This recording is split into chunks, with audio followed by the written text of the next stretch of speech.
Konsentrasi kelompok militer Ukraina baru-baru ini menerima serangan brutal dari kelompok militer Rusia. Seperti yang terlihat dalam sebuah video yang ramai beredar di media sosial Telegram pada Kamis 18 April 2024. Dalam video menampilkan detik-detik infanteri angkatan bersenjata Ukraina yang melayangkan serangannya ke titik vital musuh. Tak lama setelahnya terjadi ledakan dahsyat yang memicu kepulauan asap yang tebal seperti yang terlihat dalam video. Narasi unggahan menyebutkan Angkatan Udara Rusia menghancurkan gudang angkatan bersenjata Ukraina di desa Lipsty, wilayah Kharkov. Serangan brutal tersebut dilakukan dengan 4 tembakan FAB-500 dan juga UMPC, di mana jarak ke perbatasan minimal 10 km.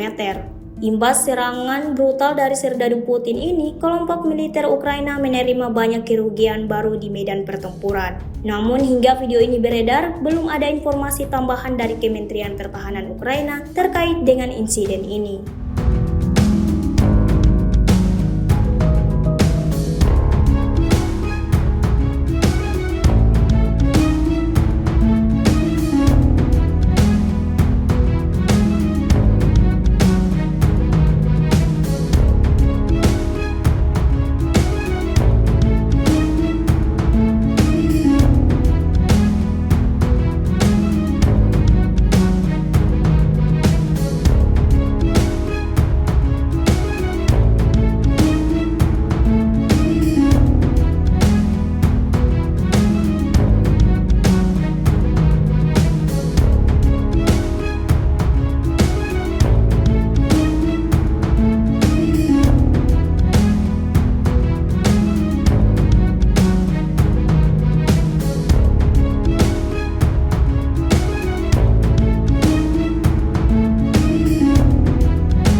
Download Tribun X sekarang, menghadirkan lokal menjadi Indonesia.